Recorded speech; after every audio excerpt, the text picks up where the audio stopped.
ಇತ್ತೀಚೆಗೆ ನಡೆದಂಥ ಉಪಚುನಾವಣೆಗಳಲ್ಲಿ 3 ಕ್ಷೇತ್ರದಲ್ಲೂ ಕೂಡ ಕಾಂಗ್ರೆಸ್ ಪಕ್ಷ ಗೆದ್ದಿದೆ. ಗೆದ್ದಿರ್ತಕ್ಕಂಥ ಒಂದು ಬರದಲ್ಲಿ ಮೊನ್ನೆ ವಕ್ಫ್ ವಿಚಾರದಲ್ಲಿ ಫ್ರೀಡಂ ಪಾರ್ಕಲ್ಲೇನೋ ಹೋರಾಟ ನಡೀತಾ ಇತ್ತು. ಹೋರಾಟದಲ್ಲಿ ವಿಶ್ವ ಒಕ್ಕಲಿಗ ಮಹಾಸಂಸ್ಥಾನ ಮಠದ ಪರಮಪೂಜ್ಯ ಚಂದ್ರಶೇಖರನಾಥ ಮಹಾಸ್ವಾಮೀಜಿಗಳು ಏನು ಕೆಲವು ವಿಚಾರಗಳನ್ನು ಮಾತನಾಡಿದ್ದಾರೆ. ಅದರ ಬಗ್ಗೆ ರಾಜ್ಯ ಸರ್ಕಾರ FIR ಅನ್ನು ಕೂಡ ದಾಖಲು ಮಾಡಿಸಿದ್ದಾರೆ ಪೊಲೀಸರ ಮುಖೇನ. ಈಗಾಗಲೇ ಸ್ವಾಮೀಜಿಗಳು ಪಾಪ ಕ್ಷಮೆನೂ ಕೂಡ ಕೇಳಿದ್ದಾರೆ. ಅವ್ರದ್ದು ಸ್ವಾಮೀಜಿಗಳು, ನಾನು ಕೂಡ ಸಭೆಯಲ್ಲಿದ್ದೆ, ಆ ಹೋರಾಟದಲ್ಲಿ ನಾನು ಕೂಡ ಭಾಗವಹಿಸಿದ್ದೆ. ಸ್ವಾಮೀಜಿಗಳು ಮಾತಾಡಿರ್ತಕ್ಕಂಥ ದಾಟಿ ಏನಿತ್ತು, ರಾಜ್ಯ ಸರ್ಕಾರದ ಕುಮ್ಮಕ್ಕಿನಿಂದ ಅಲ್ಪಸಂಖ್ಯಾತರ ಓಲೈಕೆ ರಾಜಕಾರಣ ಏನು ಕಾಂಗ್ರೆಸ್ ಸರ್ಕಾರ ರಾಜ್ಯದಲ್ಲಿ ಮಾಡ್ತಾ ಇದೆ, ಅದ್ರ ಬಗ್ಗೆ ಬೇಸತ್ತು ಇವತ್ತು ಮಠಮಾನ್ಯಗಳು ರೈತರ ಜಮೀನನ್ನು ಕಿತ್ಕೊಳ್ತಕ್ಕಂಥ ಕೆಲಸ ಇವತ್ತು ರಾಜ್ಯ ಸರ್ಕಾರದ ಕುಮ್ಮಕ್ಕಿನಿಂದ ಏನು ನಡೀತಾ ಇದೆ ರಾಜ್ಯದಲ್ಲಿ. ಅದರಿಂದ ಬೇಸತ್ತು ಸ್ವಾಮೀಜಿಗಳು ನೋವಿನಿಂದ ಮಾತನಾಡಿರ್ತಕ್ಕಂಥದ್ದು. ಆದರೆ ಅದನ್ನು ಭಾಳ ಗಂಭೀರವಾಗಿ ತೆಗೆದುಕೊಂಡು ರಾಜ್ಯ ಸರ್ಕಾರ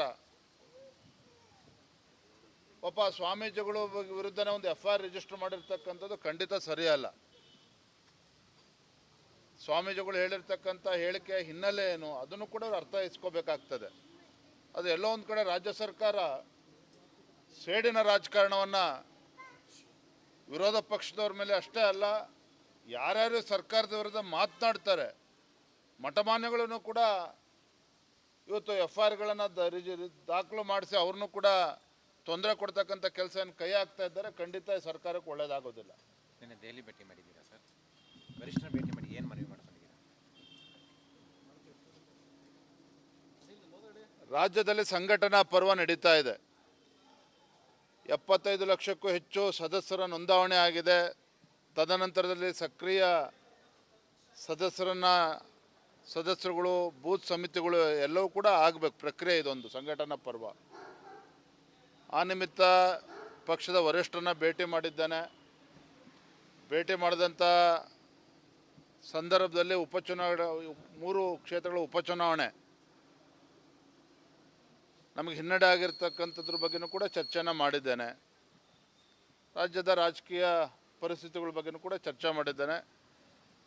ಅದು ಯಾರೋ ಬಗ್ಗೆ ಚಾಡಿ ಹೇಳ್ತಕ್ಕಂಥದ್ದಾಗಲಿ, ಯತ್ನಾಳನ್ನು ಪಕ್ಷದಿಂದ ಹೊರ ತೆಗೆದಾಕಬೇಕು ಅಂತೇಳಿ ಒತ್ತಾಯ ಮಾಡುವಂಥದ್ದಾಗಲಿ, ಅದು ಯಾವ ಪ್ರಯತ್ನವೂ ಕೂಡ ನಾನು ಮಾಡಿಲ್ಲ. ಅದರ ಅವಶ್ಯಕತೆ ನನಗಿಲ್ಲ.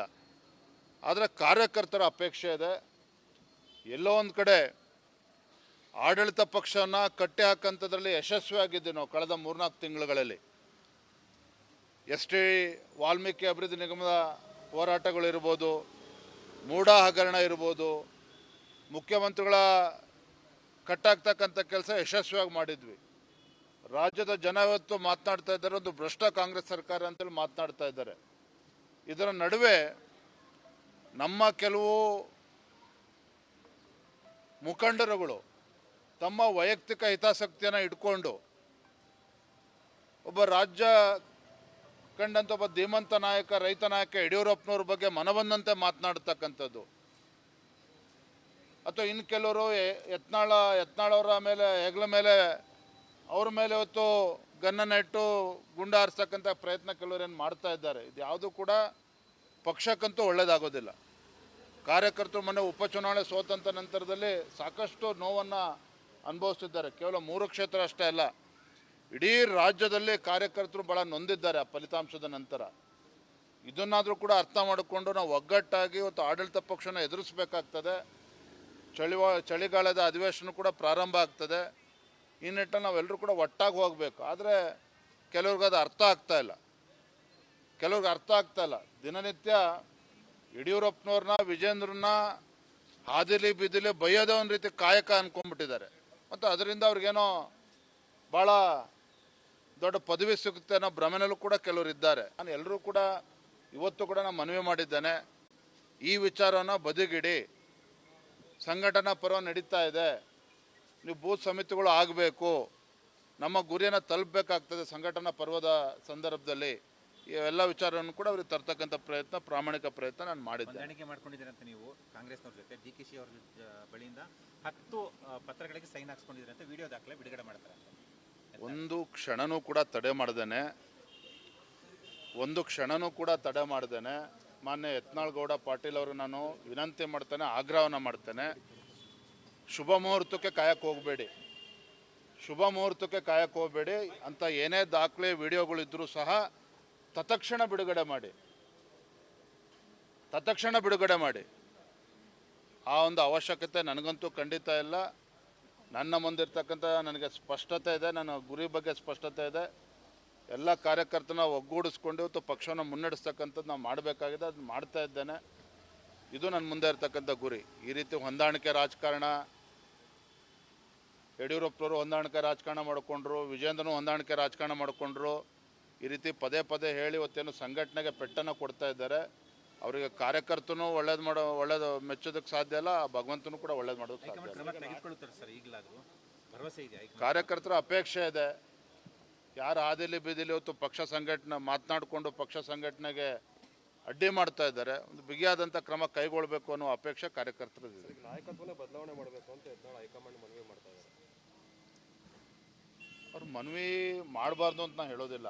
ಆ ಮನವಿನ ಎಲ್ಲಿ ಮಾಡಬೇಕು, ಯಾರ ಮುಂದೆ ಮಾಡಬೇಕು, ಅಷ್ಟಾದರೂ ಇರಬೇಕಲ್ಲ. ಹಾಗಾಗಿ ವಿಜಯೇಂದ್ರನ ಬದಲಾವಣೆ ಮಾಡ್ತಕ್ಕಂಥ ಪ್ರಯತ್ನ ಮಾಡಲಿ, ಇನ್ನೂ ಹೆಚ್ಚು ಜನ ಸೇರಿಸ್ಕೊಳ್ಳಿ, ಅದ್ರ ಬಗ್ಗೆ ನಂದೇನು ಅಭ್ಯಂತರ ಇಲ್ಲ. ಪಕ್ಷದ ವರಿಷ್ಠರಿಗೆ ಸ್ಪಷ್ಟತೆ ಇದೆ. ರಾಜ್ಯದಲ್ಲಿ ಸಂಘಟನೆ ಯಾವ ದಿಕ್ಕಲ್ಲಿ ಹೋಗಬೇಕು ಅನ್ನೋದ್ರ ಬಗ್ಗೆ ಕೂಡ ಸ್ಪಷ್ಟತೆ ಇದೆ. ಇವರ ಸಮಸ್ಯೆಗಳು ನೋಡಿ, ಈಗ ಅನೇಕರು ಅಕ್ಕಪಕ್ಕ ಅವ್ರ ಜೊತೆಲಿ ಏನಿದ್ದಾರೆ, ಅವ್ರು ಯಾರೂ ಕೂಡ ವಿಜೇಂದ್ರನ ಬಗ್ಗೆ ಬೇಸರ ಅಲ್ಲ.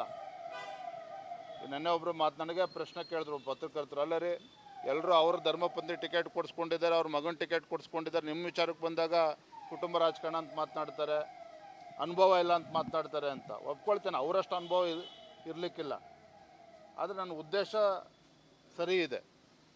ಹಾಗಾಗಿ ಈಗಲೂ ನಾನು ವಿನಂತಿಯನ್ನು ಮಾಡ್ತೇನೆ, ಮನವಿಯನ್ನು ಮಾಡ್ತೇನೆ, ರಾಜ್ಯದ ಅಧ್ಯಕ್ಷನಾಗಿ ಆಗ್ರಹವನ್ನು ಕೂಡ ಮಾಡ್ತೇನೆ. ಪಕ್ಷದ ಕಾರ್ಯಕರ್ತರಿಗೆ ಅವಮಾನ ಮಾಡ್ತಕ್ಕಂಥ ರೀತಿಯಲ್ಲಿ ಯಾರೂ ಕೂಡ ನಡೆದುಕೊಳ್ಬಾರ್ದು, ಪಕ್ಷಕ್ಕೆ ಅಗೌರವ ಆಗ್ತಕ್ಕಂಥ ರೀತಿಯಲ್ಲಿ ಯಾರೂ ಕೂಡ ಮಾಧ್ಯಮದ ಮುಂದೆ ಮಾತನಾಡಬಾರ್ದು. ನಮ್ಮ ನಡವಳಿಕೆಗಳು, ನಮ್ಮ ಹೇಳಿಕೆಗಳು ಸಂಘಟನೆಗೆ ಪೂರಕವಾಗಿರಬೇಕೇ ಹೊರತು ಸಂಘಟನೆಗೆ ತೊಂದರೆ ಕೊಡ್ತಕ್ಕಂಥ ಕೆಲಸ ನಾನು ಮಾಡಬಾರ್ದು, ಮತ್ತೊಬ್ಬರನ್ನು ಮಾಡಬಾರ್ದು.